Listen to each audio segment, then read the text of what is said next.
What's up, Hawks? It's your boy Hawk. Welcome back to another episode of Hawk's Podcast.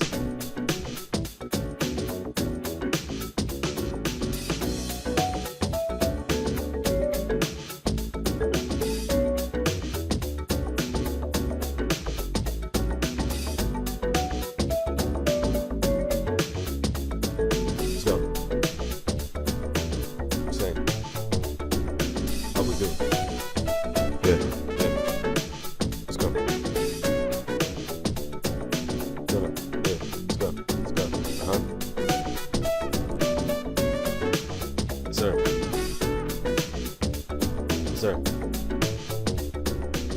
Sir. That's enough music. I'm not playing music when I'm recording. I'm not doing that. I get distracted when I play music. But anyways, hey, what's up, Hawks? It's your boy Hawk. Welcome back to an episode of Hawk's Podcast. It's episode 41 of the podcast. It's Earth Day 2024. It's the 22nd of April. It's the second episode of spring season, spring quarter 2024. And it is episode 41 of the podcast. So I don't know why I feel so weird recording this intro. I don't know why I feel so weird. It's only been a week or 2 weeks since the last podcast episode. And yeah, I feel like it's been years. Man. That's why I need to do this more often, because I can stop feeling so awkward recording these intros and outros. But anyways, it's episode 41 of the podcast episode. Today's podcast is the underrated beauty of video game art by a YouTuber by the name of Kiro Talks. He talks about, or the creator talks about, the beauty of video game arts, disc art, box art, digital art. So we're going to find out more about that in the next reaction. So stay tuned. Okay, the underrated beauty of this game art from Kiro Talks, the underrated beauty of this game art. This video came out a year ago, in the beginning of 2023, January. Okay, Kiro Talks. This is my first time reacting to it. So 2 back-to-back podcast episodes where I'm going to be looking at a video from a newer creator. It's not teaching men's fashion, although I love teaching men's fashion. It's like to go, but it's good to switch it up for the podcast. So episode 41.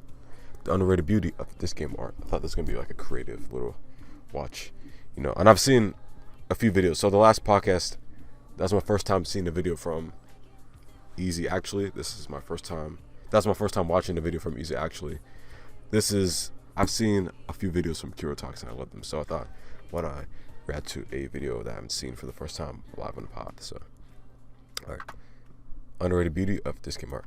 Everyone talks about game box art, myself included, but I feel like no one is appreciating the beauty of game disc art. It makes sense why game disc art is underrated, right? Discs are usually hiding inside of a box or in a console in one of those disgusting case binders. Also, a lot of game disc art, I used to use one of those a lot. Boring. A lot of games just throw the box art image on the disc and maybe move around the title a bit or make some small changes to get everything to fit. Probably the worst example of this is the entire GameCube library. For some reason, almost every single GameCube game released in America has this section at the bottom of the disc with the GameCube logo and some other details. This wasn't something that was exclusive to the GameCube. Yeah, I remember that. The Wii U did it, the PlayStation 2 did it, every single Xbox did it. Heck, Xbox the original games, Xbox went above and beyond and even took up more space with this little label that lets you know that this game has Xbox Live functionality. The PlayStation 3 started off okay with just a tiny little bar of text, but then it took the red pill and did it. The PS4 did it, the PS5 did it, heck, even the Sega Saturn did it.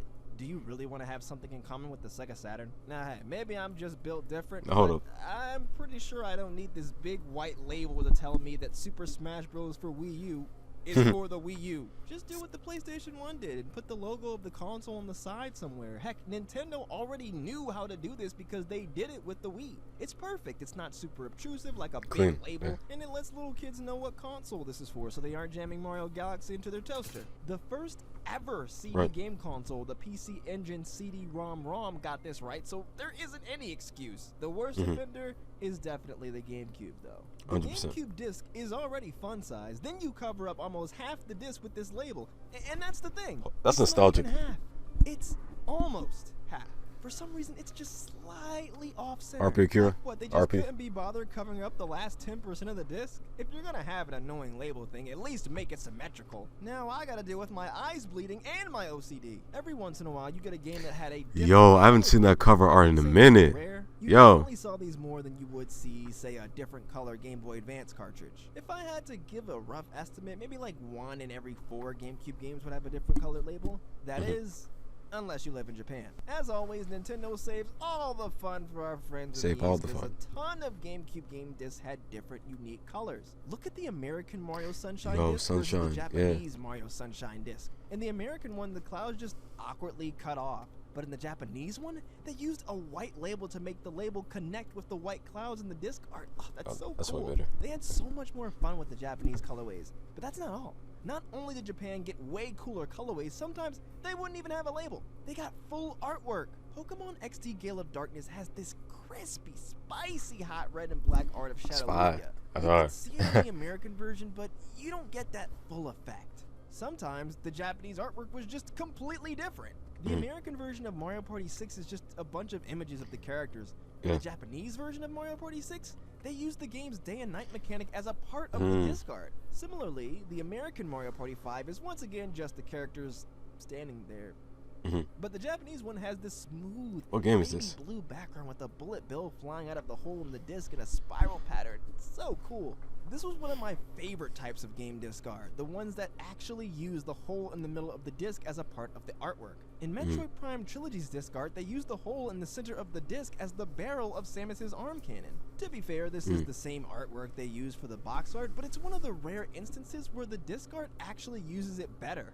Rhythm Heaven Fever uses the disc hole as if it were the sun, casting its rays out from the center of the disc. Kirby's Epic Yarn is a classic. It has all of the game's worlds arranged in a circle around the disc hole, as if the disc hole was like the center of the planet. Fallout 3 makes the disc hole the center of the stock Please Stand By film thing. There were several games that made use of the disc's circular shape to great effect. Look at Deadpool. The disc art is pancakes on a plate. Although, we gotta give respect to Burger Hamburger Simulation, because that game beat out Deadpool by over a decade and a half with the whole food disc art gimmick thing when it came out for the PS1.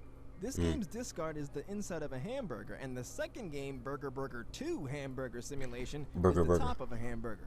Super Smash Bros. Brawl makes this disc look like the Smash Ball logo, and it even adds its own special touch by letting you see the characters from the game inside the Smash Ball lines. Childhood. So gorgeous.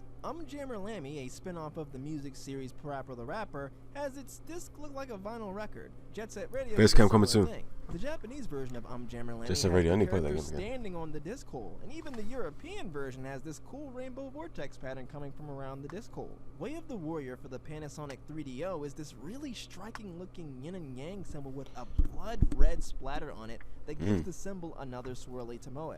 Some games use the disc hole for family unfriendly reasons. Sonic 3D for Windows has Sonic spinning in a ball. The Mario sports titles loved using the balls from their respective sports as the disc art. For some reason, no Mario Kart game has ever had the idea to make its disc art a wheel. I guess Nintendo didn't want to rip off Driver You Are the Wheelman on PS1. If there's one console that I think really did game disc art right, it's the Wii U. Yoshi's Woolly World has Yoshi and Poochie looking up out of the disc. It's super cute. I love this game's art style. Super Mario 3D World has Cat Mario staring up at the disc hole. Oh yeah, I remember that one. Super Mario Bros. U Super as Mario. Wind Waker HD do a similar thing to Kirby's Epic Yarn and Jammer Lammy with all of the characters on a disc hole planet. The Wonderful 101 has the characters all lined up in a really satisfying Then they put that game on Splatoon the Switch. also has a simple pattern that's just satisfying to look at. And you could throw Tokyo Mirage Sessions FE into that category too.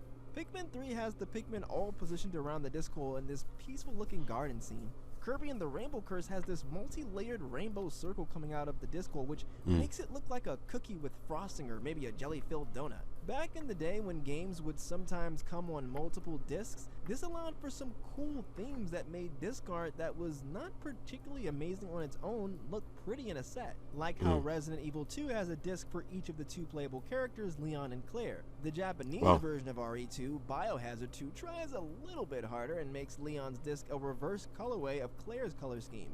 Gran Turismo 2's European disc art takes the red and blue colors of the Gran Turismo logo and uses each color separately for the two discs. As the storage capacity for disc media went up, this removed the need for games having multiple discs. Although fairly recently, The Last of Us Part 2 actually did come out on multiple discs. Half-Life's disc is really cool. It takes the rusted, grungy look of the logo and applies it to the disc, with the orange color acting as the rust that's blocking the new shiny reflective disc. The Japanese version of Gigawing on the Dreamcast just uses this beautiful purple color scheme, and the use of really distinct lines makes it seem like you're looking at the schematics of the ship or something. Persona 2 Innocent Sin on PS1 has the gnarly effect where they make it look like the disc is wrapped in barbed wire. The Wipeout games on PS1 and Sega Saturn had these cool minimalist patterns that, while simple, were pleasant yet still eye-catching. Another game called Internal Section has a similar striking minimalist design.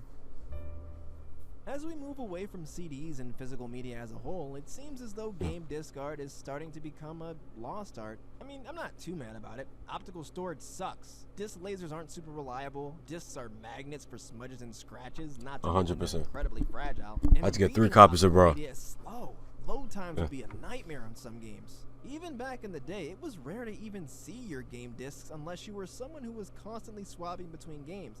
And even then, it was only for a few seconds. Plus, I love having my entire library available at the touch of a button.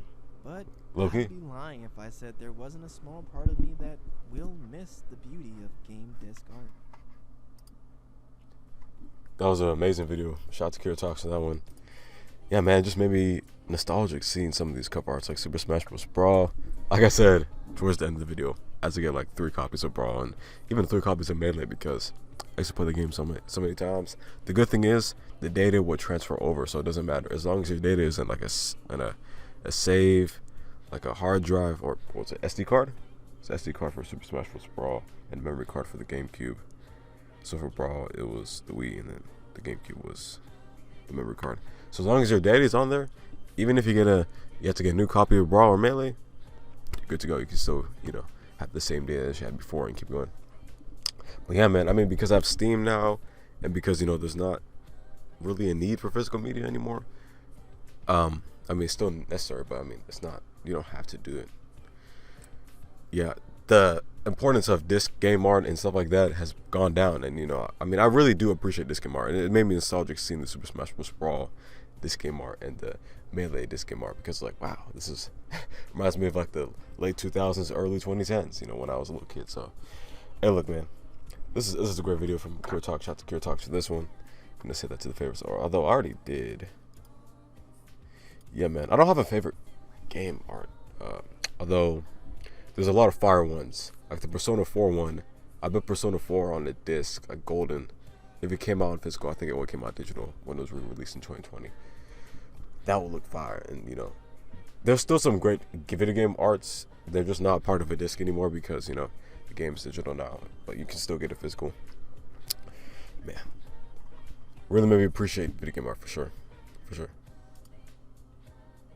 100%. You don't think about it until somebody starts talking about it, and it's like, yo, CD art, it can do a lot for a game. It can make the game, bro. If the CD art is fire and the game is great, that's a classic like package. But anyways, we get to my final thoughts and end off this podcast episode. This just made me consider the fact that I really need to record more podcast episodes. I need to record more, just period, because I can't just be doing this every 2 weeks. If I do this every 2 weeks, every 3 weeks, it's gonna be messy. Every time I come back, like it's a presentation to like 5th grade or something like that. Like I'm just messing up, like yeah, whatever. I need to talk more. I've been just quiet for the past couple weeks, just trying to refocus myself. Mentally, physically, spiritually, all that. So, I just haven't been in the mood to record podcast episodes or just record anything. So, I guess that's a life update for y'all. If anyone cared to, know about that. But, anyways, thanks for watching this reaction video to the underrated beauty of video game art. Hope you guys enjoyed the podcast episode. If you guys did, be sure to let me know. Have a blessed day, night, evening. Have a blessed Earth Day if you guys celebrate. What do you guys do on Earth Day? You guys go outside. I rode on a Lime bike, Lime scooters, today. So, I guess I helped, save the world, I guess. I played one part in that. Okay. Man, I was playing Sir Duke by Stevie Wonder. That's one of the best, Stevie Wonder songs of all time. That joint had me, distracted. I'm still thinking about they can feel it all over part. Man, that song is so good. Anyways, so thanks for watching. Peace out. Have a nice day. Have a blessed day, night, evening when watching this. All right, goodbye. The song got me in the school mood right now. All right, yes, sir. All right, thanks for watching.